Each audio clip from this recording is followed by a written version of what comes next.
അച്ചാച്ചൻ ഞങ്ങളുടെ വിശ്വാസ ജീവിതത്തിൽ അച്ചാച്ചനും അമ്മച്ചിയും വല്യമ്മയും വല്യപ്പനും പിന്നെ അച്ചാച്ചൻ്റെ അനിയന്മാർ ഞങ്ങൾ 5-6 പേര് ഒരുമിച്ച് ഇവിടെ താമസിക്കുകയാണ്. 10 കുടുംബങ്ങളുണ്ട്, കണ്ണഞ്ചിറ കുടുംബങ്ങൾ. അപ്പോൾ എല്ലാ വീട്ടിലെയും മക്കൾ ഒരുമിച്ച് ഞങ്ങളുടെ തറവാട്ടിൽ ഒരുമിച്ച് ചേരുമായിരുന്നു. അതിന് അച്ചാച്ചനും അമ്മച്ചിയും കൂടെ പറഞ്ഞു വിടും. വല്യപ്പനും വല്യമ്മയാണ് അവിടെ ഉള്ളത്. അവരുടെ കൂടെ ഇരുന്ന് പ്രാർത്ഥിച്ചിട്ട് വേണം ഇവിടെ വന്നിട്ട് വീണ്ടും സന്ധ്യാപ്രാർത്ഥന കൂടാൻ. അങ്ങനെയാണ് ഞങ്ങൾ ചെറുപ്പം തൊട്ട് വളർന്നത്. എല്ലാ ശനിയാഴ്ചയും അച്ചാച്ചനും അമ്മച്ചിയും വല്യമ്മയും എല്ലാം കൂടി ഞങ്ങൾ പള്ളിയിൽ പോകുമായിരുന്നു. മാതാവിൻ്റെ നവനാൾ പ്രാർത്ഥനയ്ക്ക് വേണ്ടി പോകുമായിരുന്നു. അപ്പോൾ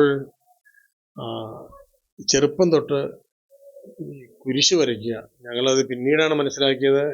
ഞങ്ങൾ തന്നെ അംഗങ്ങളായ CMI സഭയുടെ സ്ഥാപകനായ വിശുദ്ധ ചാവറപ്പിതാവിൻ്റെ ആ ഒരു ചാവരുൾ അനുസരിച്ചായിരുന്നു സന്ധ്യാപ്രാർത്ഥന മുടക്കരുത്. അച്ചാച്ചൻ്റെയും അമ്മച്ചിയുടെയും ഏറ്റവും വലിയ നിഷ്ഠയായിരുന്നു. ഞങ്ങളെ എല്ലാവരെയും ചെറുപ്പം തൊട്ട് ഒരുമിച്ച് പ്രാർത്ഥിപ്പിക്കാൻ വേണ്ടി അവരെന്തേരം കഷ്ടപ്പെട്ടിട്ടുണ്ട് എന്നുള്ളത് ഇപ്പോൾ ഓർക്കുവാണ്. അങ്ങനെ ഒരുമിച്ച് പ്രാർത്ഥിച്ച് വളരുന്ന കുടുംബം ഒരുമിച്ച് നിലനിൽക്കുമെന്നാണ് ചാവറപ്പിതാവ് പറഞ്ഞത്. ഇന്ന് ഞങ്ങളത് മനസ്സിലാക്കുവാണ്. കാരണം ഒരു ദിവസം പോലും എന്തെല്ലാം ഉണ്ടെങ്കിലും ഇല്ലെങ്കിലും അച്ചാച്ചൻ വന്ന് അച്ചാച്ചനോടൊപ്പം കുരിശ് വരയ്ക്കുക എന്നുള്ള അമ്മയുടെ നിർബന്ധമായിരുന്നു. അത്തരത്തിൽ ഞങ്ങൾ ചെറുപ്പം തൊട്ട് പ്രാർത്ഥിച്ച് പിന്നെ പള്ളി കിളിയാറുകണ്ടം ഇടവകപ്പള്ളിയാണ്, ഇടുക്കി രൂപതയിലെ കിളിയാറുകണ്ടം ഇടവകപ്പള്ളിയാണ്. അവിടെ ഞങ്ങളുടെ ഭക്തസംഘടനകൾ Thirubalasakhyam, mission league, Cherupushpa mission league, പിന്നെ യുവദീപ്തി തുടങ്ങിയ ഭക്തസംഘടനകൾ, അൾത്താര ബാലസഖ്യം, ഇതെല്ലാം പള്ളിയോട് ചേർത്ത് നിർത്തുകയും ഞങ്ങൾക്ക് വലിയൊരു സെലിബ്രേഷനായിരുന്നു. അപ്പോൾ അതുകൊണ്ട് അച്ചാച്ചൻ്റെ ആ ഒരു വിശ്വാസ ജീവിതവും സഭയോടുള്ള സ്നേഹവും, അച്ചാച്ചൻ വളരെ വ്യക്തിശുദ്ധിയുള്ളൊരു മനുഷ്യനായിരുന്നു. ശുദ്ധിയുള്ളൊരു വ്യക്തിത്വമാണ് അച്ചാച്ചൻ്റെ. അദ്ദേഹം മദ്യപിക്കില്ല, അദ്ദേഹം ചീത്ത പറയില്ല. ഞങ്ങൾ 15 വർഷമാണ് വീട്ടിൽ താമസിച്ചിട്ടുള്ളത്. ഒരു വാക്കുപോലും, ഒരു അസഭ്യം എന്ന് നമ്മൾ പറയുന്ന പദമുണ്ടല്ലോ മലയാളത്തിൽ, വീട്ടിൽ ഉച്ചരിക്കപ്പെട്ടിട്ടില്ല. അച്ചാച്ചന് ഇഷ്ടമല്ല, അങ്ങനെ ആരും പറയാൻ സമ്മതിക്കില്ല.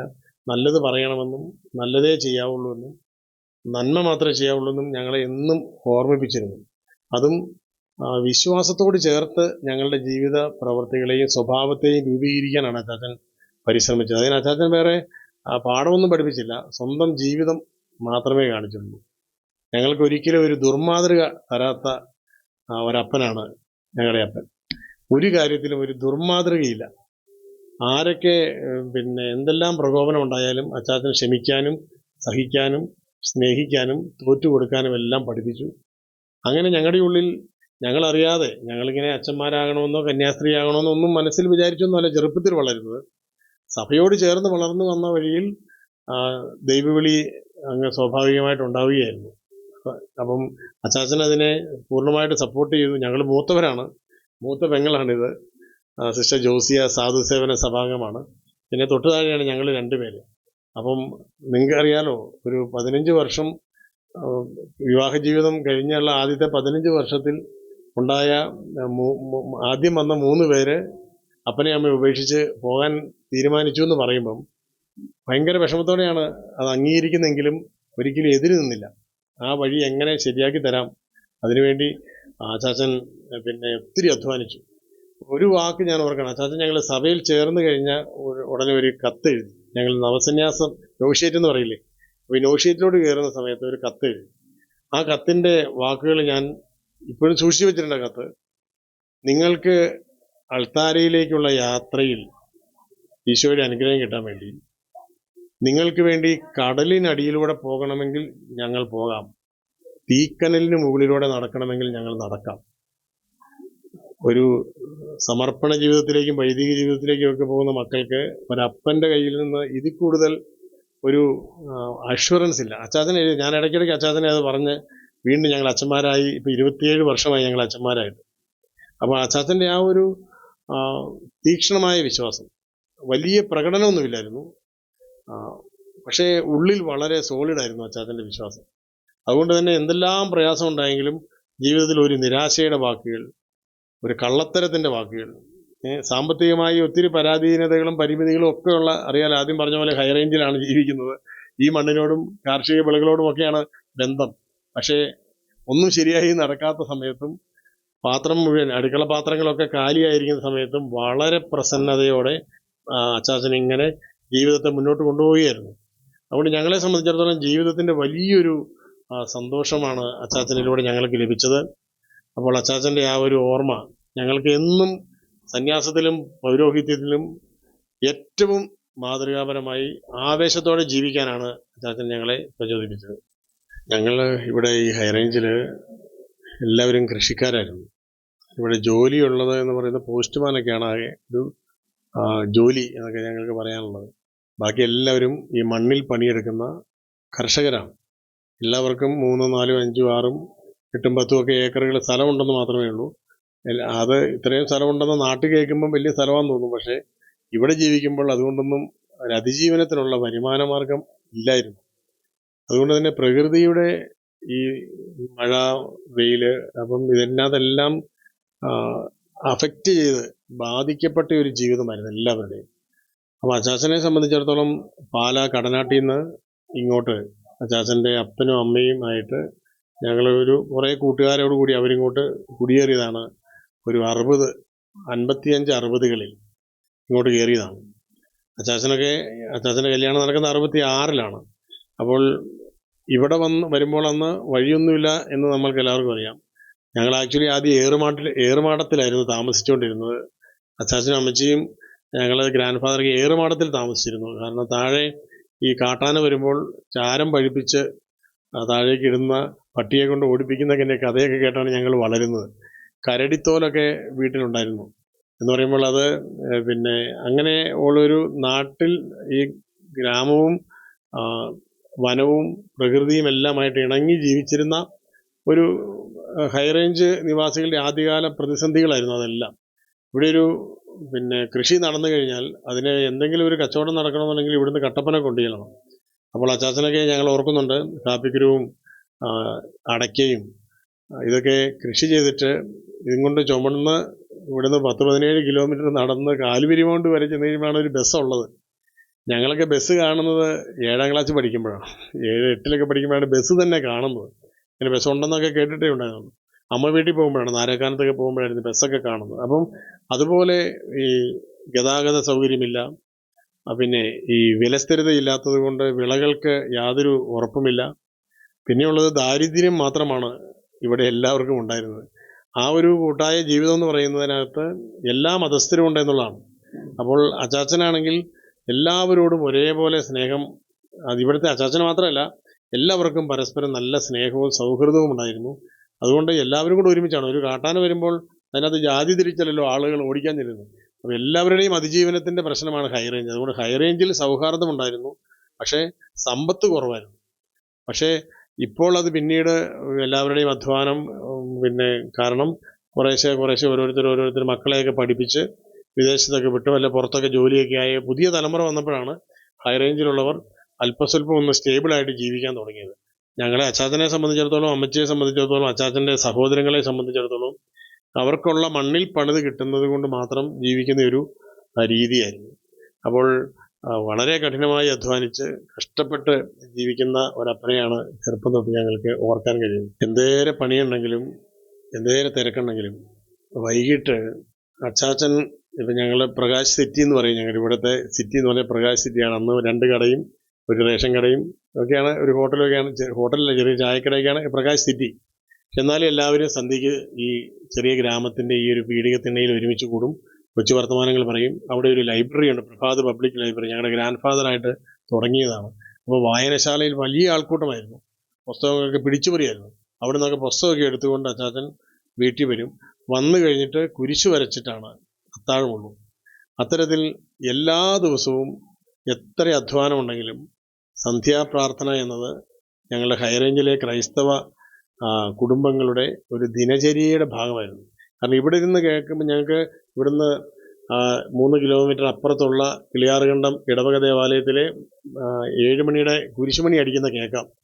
അപ്പോൾ ഇത്രയും ഈ മലകളുടെ മുകളിലായതുകൊണ്ട് എല്ലാ വീട്ടിലും അന്നേരം കുരിശ് വരെ തുടങ്ങും. അങ്ങനെയായിരുന്നു ഞങ്ങളുടെ ഒരു സിസ്റ്റം.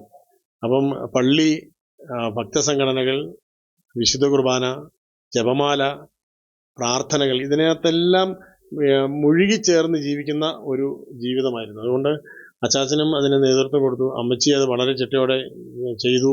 വല്യമ്മച്ചിയും മറ്റ് ആൻറ്റിമാരും എല്ലാവരും പ്രാർത്ഥനയിൽ വിശ്വസിച്ച് ഉള്ള ഒരു ജീവിതം. കാരണം ഇവിടെ നമുക്ക് മനുഷ്യന്റെ കഴിവിലോ മറ്റൊന്നിലും വിശ്വസിക്കാനില്ല.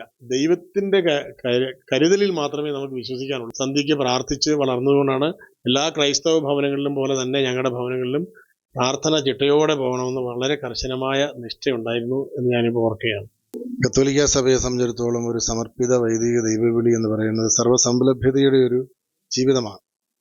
അത് വലിയ കമ്മിറ്റ്മെന്റിന്റെ, നമുക്ക് പരിധികളില്ലാത്ത ആത്മസമർപ്പണത്തിന്റെ ഒക്കെ ഒരു ജീവിതമാണ് കത്തോലിക്ക സഭയെ സംബന്ധിച്ചിടത്തോളം. ഈ ഒരു ദൈവവിളി എന്ന് നമ്മൾ പറയുന്ന എല്ലാം ദൈവവിളി തന്നെയാണ്, എങ്കിൽ പോലും പൗരോഹിത്യ സമർപ്പിത ദൈവവിളികൾ. അപ്പം എന്നെ സംബന്ധിച്ചിടത്തോളം ഒരു വൈദികനായിട്ട് ജീവിക്കുവാനായിട്ട് എനിക്ക് ഏറ്റവും ആവേശവും സന്തോഷവും തോന്നിപ്പിച്ചത് എൻ്റെ അപ്പൻ്റെയും അമ്മയുടെയും ഞങ്ങളുടെ അപ്പൻ്റെയും അമ്മയുടെയും കുടുംബജീവിതം കണ്ടിട്ടാണ്. അവരുടെ പരസ്പരമുള്ള സ്നേഹവും അവരുടെ പരസ്പരമുള്ള ആത്മസമർപ്പണവും പരസ്പരം താങ്ങും തണലുമാകുന്ന രീതികളും പരസ്പരം ഇങ്ങനെ പൊതിഞ്ഞ് വയ്ക്കുന്ന ആ ഒരു സ്നേഹവും, ആ സ്നേഹക്കൂട്ടിലാണ് ഞങ്ങൾ ജീവിച്ചത്. അവരുടെ കുടുംബജീവിതം കണ്ടിട്ടാണ്, അതിൻ്റെ സൗന്ദര്യം കണ്ടിട്ടാണ് ക്രിസ്തുവിന് വേണ്ടി സമർപ്പിക്കുവാൻ ഞങ്ങൾക്ക് പ്രചോദനം ലഭിക്കുന്നത്. അപ്പോൾ ആ ഒരു സമർപ്പണ ജീവിതം അതെല്ലാ രീതിയിലും എല്ലാം ഉൾക്കൊള്ളുന്നതായിരുന്നു. അച്ചാച്ചൻ അമ്മച്ചിയെ വഴക്ക് പറയുന്നതായിട്ട് ഞങ്ങൾ എന്തെങ്കിലും കണ്ടിട്ടില്ല. വഴക്ക് പറഞ്ഞാൽ പോലും അത് സ്നേഹം കൊണ്ട് പൊതിഞ്ഞതാണ്. അമ്മ, ഞങ്ങൾ ഒരിക്കലും ഓർക്കുന്നുണ്ട്, ഒരു ദിവസം ഞങ്ങൾ സ്കൂൾ കഴിഞ്ഞ് വരുമ്പോൾ അമ്മ കരഞ്ഞുകൊണ്ടിരിക്കുകയാണ്. അപ്പോൾ ചോദിച്ചു, എന്താണ് അമ്മ കരയുന്നത്? അച്ചാച്ചൻ അടിച്ചു. അച്ചാച്ചൻ അടിച്ചു, വലിയ സംഭവമാണ്. അപ്പോൾ അച്ചാച്ചൻ എന്തിനടിച്ചു പോയി ചോദിക്കുക. അപ്പോൾ ഞങ്ങൾ അച്ചാച്ചൻ്റെ അടുത്ത് പോയി ചോദിച്ചു, അച്ഛൻ മിണ്ടുന്നില്ല. അപ്പോൾ എന്തുകൊണ്ട് അടിച്ചു പിന്നെ അച്ചാച്ചനോട് ചോദിച്ചു. അപ്പോൾ അമ്മച്ചിയോട് പോയി ചോദിക്കാൻ പറഞ്ഞു. അമ്മച്ചിയോട് പോയി ചോദിച്ചപ്പം ഈർക്കിലിയാണ്. ഏത് നമ്മുടെ തെങ്ങോലയിൽ നിന്നും എടുക്കുന്നു. ഞങ്ങൾ പല ഈർക്കിലികൾ ചേർത്ത് വെച്ചിട്ടുള്ള ചൂലല്ല, ഒരു ഈർക്കിലി അടിച്ചിട്ട് അമ്മയുടെ കൈ ഇങ്ങനെ ചുറ്റി ഇരിക്കുകയാണ് അത്രേ. എവിടെ നോക്കിയിട്ട് ഒരിടത്തും പാടൊന്നും കാണുന്നില്ല. പക്ഷെ അമ്മ ഭയങ്കരമായിട്ട് കരഞ്ഞുകൊണ്ടിരിക്കുകയാണ്. ഭയങ്കര അടിയായിരുന്നു. അച്ചാച്ചൻ അനങ്ങുന്നില്ല. അച്ചാച്ചൻ ഇങ്ങനെ അനങ്ങാതിരുന്ന് പത്രം വായിച്ചുകൊണ്ടിരിക്കുക. അപ്പം ഇത്തരത്തിലുള്ള ഹൃദയം കൊണ്ട് സംഭാഷിക്കുന്ന തരത്തിലുള്ള ജീവിതത്തിന്റെ ഏറ്റവും സുന്ദരമായ നിമിഷങ്ങളിലൂടെയാണ് ഞങ്ങൾ കടന്നു പോകുന്നത്. അതിനകത്ത് ഒത്തിരി പരിമിതികളുടെ ഒരു കാലമായിരുന്നത്.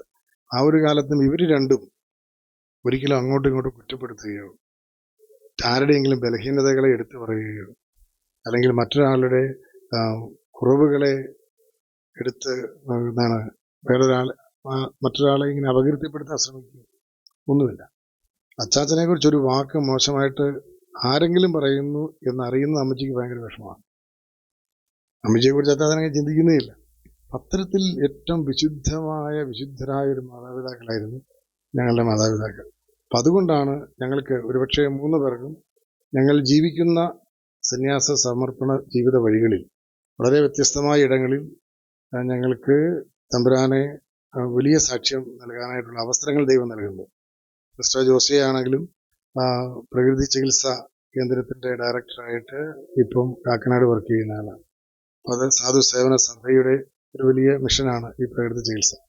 അപ്പോൾ അത് വളരെ നന്നായിട്ട് മുന്നോട്ട് കൊണ്ടുപോകാൻ സിസ്റ്റർ ജോസിക്ക് പ്രചോദനം നൽകുന്നത് ഈ അച്ചാച്ചനെയും അമ്മച്ചിയുടെയും കഠിനമായ അധ്വാനം, മണ്ണിനോടുള്ള അധ്വാനത്തിൻ്റെ തുടർച്ചയിൽ നിന്നാണ്. ഇപ്പോൾ ഞങ്ങളെ സംബന്ധിച്ചിടത്തോളം ഈ ഒരു പൗരോഹിത്യ ജീവിതം, ഇപ്പം കുർബാനയ്ക്ക് കൂടാനായിട്ട് ഇവിടുന്ന് പോകുമ്പോൾ ഞങ്ങൾ തനിച്ചല്ല, ഒരു പട ഇവിടുന്ന് അങ്ങനെ പോവുകയാണ്. കേരളം മുഴുവൻ ഇങ്ങനെ പോയിക്കൊണ്ടിരിക്കുകയാണല്ലോ. അപ്പം അത്തരത്തിലുള്ള ഒരു വലിയ പിന്തുണ ഇടവകയുടെ ഭാഗത്തു നിന്നും അതൊരു വലിയ സംസ്കാരമായിരുന്നു, ഈ നാടിൻ്റെ ഒരു സംസ്കാരമായിരുന്നു. ഏത് കുടുംബ പ്രാർത്ഥന. സ്കൂളിൽ വിട്ട് ഞങ്ങൾ ഓടി വരികയാണ്. ഇതിനാണ് വൈകുന്നേരം കുടുംബ പ്രാർത്ഥനയ്ക്ക് പോകണം, സ്പോണ്ടേനിയസ് പ്രെയർ ചൊല്ലണം, ഈ സ്വയം പ്രേരിത പ്രാർത്ഥന അത് ചൊല്ലണം. അത് ചൊല്ലാനായിട്ട് ഞങ്ങൾ ഓടിക്കൊണ്ട് പാട്ടുകൾ പാടണം. അപ്പം അങ്ങനെ ഒരു ആവേശം എപ്പോഴും ചെറുപ്പം മുതൽ ഈ ഒരു പ്രാർത്ഥനയുടെ കാര്യങ്ങളിലാണെങ്കിലും മറ്റ് ഇപ്പോൾ ഇടവകയുടെ മുഴുവൻ ആക്ടിവിറ്റീസിലും ഞങ്ങൾ ഫുള്ളി ഇൻവോൾവ് ആണ്. അങ്ങനെയുള്ള ഒരു ആക്ടിവിറ്റീസിൻ്റെ ഒരു തുടർച്ചയിലും ഞങ്ങളെ സംബന്ധിച്ചിടത്തോളം പിന്നീട് അതിൻ്റെ തുടർച്ചയാണ്. ശരിക്കും പറഞ്ഞാൽ 4ാം ക്ലാസ്സിൽ പഠിക്കുന്ന സമയത്താണ് ആദ്യമായിട്ട് ഞങ്ങൾ പ്രസംഗിക്കുന്നത്. അത് ക്രിസ്തുരാജൻ്റെ തിരുനാളിന് അച്ചാച്ചൻ എഴുതി തന്ന ഒരു പ്രസംഗം ഞങ്ങൾ 2 പേരും കൂടി ഒരുമിച്ച് പ്രസംഗിക്കുക, ദേവാലയത്തിൽ ഒരുമിച്ച് പ്രസംഗിക്കുക. ബഹുമാന്യ സഹോദരൻ സാദരം കൂപ്പുക എന്ന് ഞങ്ങൾ 2 കൂടി ഒരുമിച്ചാണ് പറയുന്നത്. അപ്പോൾ അങ്ങനെ 2 പേരും കൂടി പറയണ 2 പേര് കഴിയുമ്പോൾ മറന്നുപോയി. പക്ഷേ ആ ഒരു പ്രസംഗത്തിൻ്റെ തുടർച്ചയിൽ 10ാം ക്ലാസ്സൊക്കെ ആകുമ്പോഴേക്കും നിമിഷ പ്രസംഗങ്ങളിലുമൊക്കെ ഞങ്ങൾക്ക് ഒരു പരിധി വരെ പരിചയം, പ്രാവീണ്യം എന്ന് ഞാൻ പറയില്ല, പരിചയം ഉണ്ടാകുവാനിടയായി. സെമിനാരി ജീവിതത്തിലേക്ക് കടന്നു വന്നപ്പോൾ ഈ ഒരു 4ാം ക്ലാസ്സിൽ തുടങ്ങി അച്ചാച്ചൻ നൽകിയ പ്രസംഗ പരിശീലനത്തിൻ്റെ ഒരു തുടർച്ച, അത് സെമിനാരി ജീവിതത്തിൽ ഞങ്ങൾക്ക് ഈ നിമിഷം ഞങ്ങൾ 27 വർഷങ്ങൾ പൂർത്തിയാക്കുമ്പോൾ റോയി അച്ഛനെ സംബന്ധിച്ചിടത്തോളം, എന്നെ സംബന്ധിച്ചിടത്തോളം ആ ഒരു പ്രസംഗ പരിശീലനത്തിൻ്റെ തുടർച്ച അത് ഇന്ന് വലിയ ദൈവാനുഗ്രഹമായിട്ട് മാറിയിട്ടുണ്ടെന്നുള്ള യാതൊരു സംശയമില്ല. അതുപോലെ തന്നെ അമ്മച്ചി വലിയ പാട്ടുകാരിയൊന്നുമില്ല, ഞങ്ങൾ വലിയ പാട്ടുകാർ അങ്ങനൊന്നുമില്ല. അതിൽ പാട്ട് ആസ്വദിക്കാനും പാട്ടിനെക്കുറിച്ച് പാട്ട് കേൾക്കാനും ഒക്കെ ഞങ്ങൾക്ക് ഒരു ഇമ്പമാർന്ന ഒരു ഈണങ്ങൾ പാടിത്തന്ന അമ്മയാണ്. അപ്പോൾ അച്ചാച്ചനും അമ്മച്ചിയും നമ്മുടെ ഹൈ റേഞ്ചിലെ സാധാരണ ആളുകളുടെ ഈ പാട്ടുകൾ എല്ലാ ദിവസവും നമ്മുടെ കുരിശുവരയ്ക്ക് മുമ്പ് പാട്ട് പാടണം, കുരിശുവര കഴിഞ്ഞിട്ട് ആരാധനയുടെ പാട്ടുകൾ പാടണം, അച്ചാച്ചൻ സ്ഥിരമായിട്ട് പാടിക്കൊണ്ടിരുന്ന പാട്ടുകൾ. ഇതെല്ലാം ഇങ്ങനെ അച്ചാച്ചൻ ഇങ്ങനെ കൊടി മുളക് പഠിക്കാനായിട്ട് ഇങ്ങനെ ചാക്കൊക്കെ ഇങ്ങനെ പുറത്ത് കെട്ടിയിട്ട് ഏണിയിൽ കയറി കുരുമുളക് ഇങ്ങനെ പറിച്ചുകൊണ്ടിരിക്കുന്ന സമയത്ത് പാടുന്ന പാട്ടുകൾ. ഇങ്ങനെ പല പല പാട്ടുകൾ ഞങ്ങൾ കേട്ട് പഠിച്ചിട്ടാണ് ഒരു പാട്ടിനോടൊരു താല്പര്യമൊക്കെ ഉണ്ടാകുന്നത്.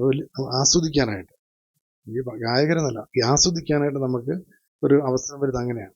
അതുകൊണ്ട് ഞങ്ങളുടെ ഒരു വൈദിക ജീവിതത്തിൻ്റെ ഒരു കരുത്ത് എന്ന് പറയുന്നത് ഈ അച്ചാച്ചനും അമ്മച്ചിയും ചെറുപ്പം മുതൽ ഞങ്ങൾക്ക് നൽകിയ പല രീതിയിലുള്ള പരിശീലനങ്ങളാണ്. അത് പ്രാർത്ഥനയുടെ കാര്യത്തിലാണെങ്കിലും പ്രസംഗത്തിൻ്റെ കാര്യത്തിലാണെങ്കിലും പാട്ടിൻ്റെ കാര്യത്തിൽ എല്ലാത്തിനും. അതുപോലെ തന്നെ ഏറ്റവും മൂല്യവത്തായിട്ടുള്ള ചില കാഴ്ചകൾ ഞങ്ങൾ കണ്ടുപിടിച്ചത് അച്ചാച്ചനിൽ അമ്മച്ചിയിൽ നിന്നാണ്. അതായത് ഒരിക്കൽ ഞങ്ങൾ പള്ളി കഴിഞ്ഞ് ഓടി വരുമ്പം അമ്മച്ചി കരഞ്ഞുകൊണ്ടിരിക്കുക. എന്താ ചോദിച്ചപ്പം അയലൊക്കത്തെ ഒരാൾ അച്ചാച്ചന് ചീത്ത പറയും. എന്തിനും ചീത്ത പറയും? ഒരു കോഴിക്കൂട് ഉണ്ടാക്കാനായിട്ട് ഒരാളെ ഏൽപ്പിച്ചിരുന്നു. അയാൾക്കൊരു നിശ്ചിത തുക 25 രൂപ കൊടുക്കാമെന്ന് പറ്റുന്നതാണ്. കോഴിക്കൂട് ഉണ്ടാക്കി കഴിഞ്ഞപ്പോൾ 30 രൂപ ചോദിച്ചു. അച്ചാച്ചൻ തരില്ല എന്ന് പറഞ്ഞപ്പോൾ അച്ചാച്ചന് ചീത്ത പറഞ്ഞു. അപ്പോൾ ഞങ്ങൾ എന്ത് ചെയ്യുന്നതാണ്, കാറ്റഗിസം കഴിഞ്ഞിട്ട് ഓടി വരുന്നയാളാണ്, എന്നാൽ അദ്ദേഹത്തിനായിട്ട് 2 പൂച്ചയേക്കാം വിചാരിച്ച് ഞങ്ങൾ കൂടെയുള്ള എല്ലാവരെയും കൂട്ടി പോകാൻ തുടങ്ങാം.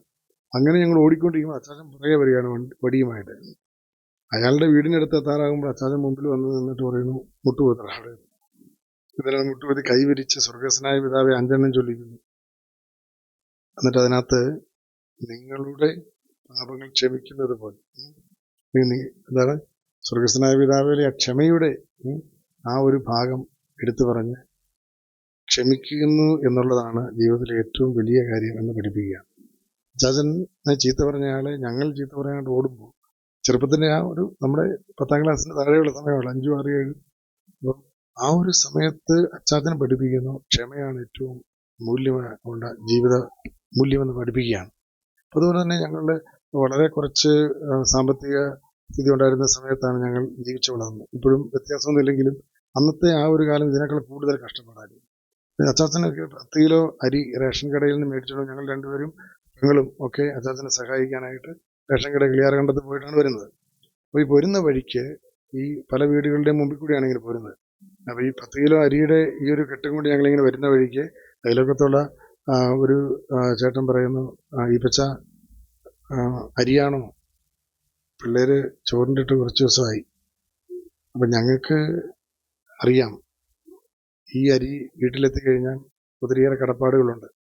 അതേസമയം അച്ചാച്ചൻ എന്ത് ചെയ്യുന്നു, ആ വീട്ടിൻ്റെ അകത്തേക്ക് കയറുന്നു, മുറവെടുക്ക് എന്ന് പറയുന്നു, മുറത്തിലേക്ക് പകുതി ഉടഞ്ഞിടുകയാണ്.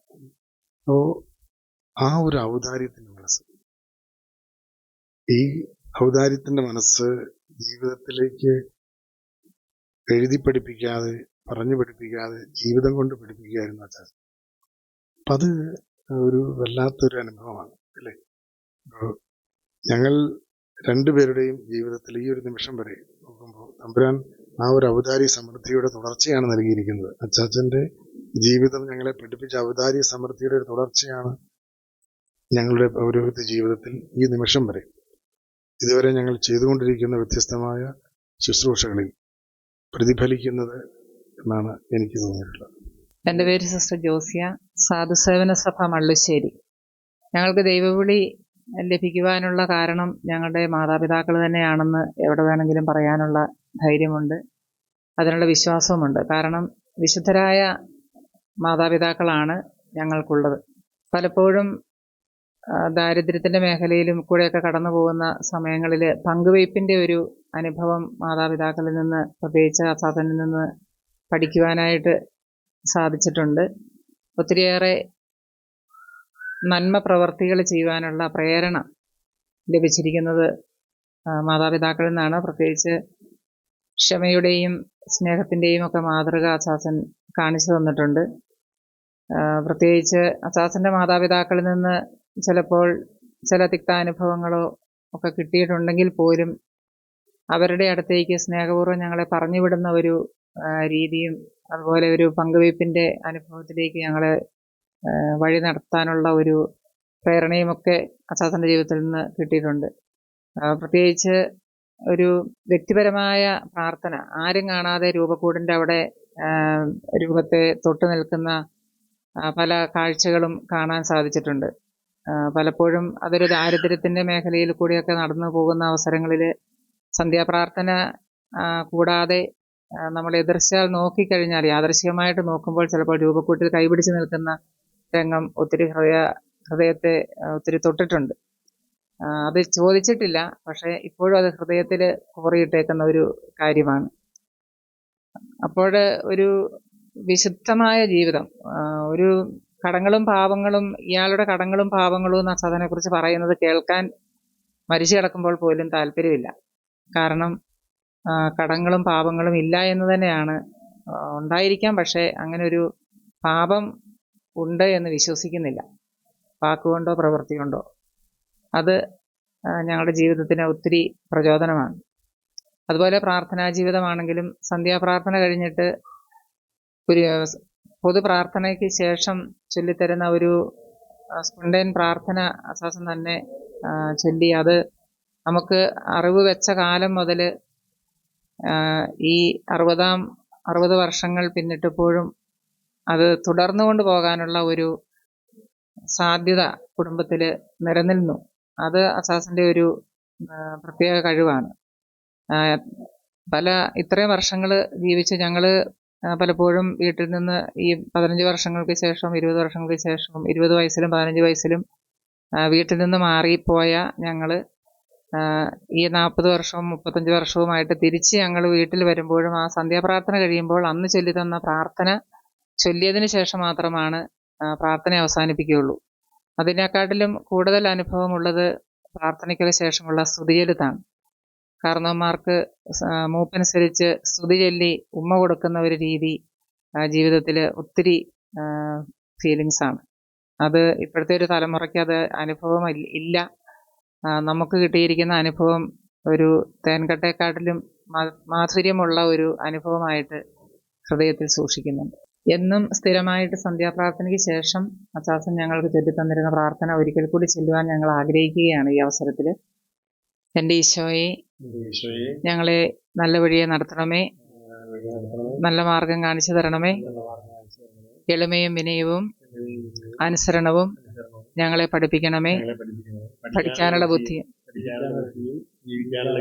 ഞങ്ങൾക്ക് നൽകണമേ, മാതാപിതാക്കളെ അനുഗ്രഹിക്കണമേ, അന്ധകാരത്തിലേക്കും അസത്യത്തിൽ നിന്ന് സത്യത്തിലേക്കും തിന്മയിൽ നിന്ന് നന്മയിലേക്കും ഞങ്ങളെ നയിക്കണമേ. നാഥാ ഞങ്ങളെ നയിക്കണമേ.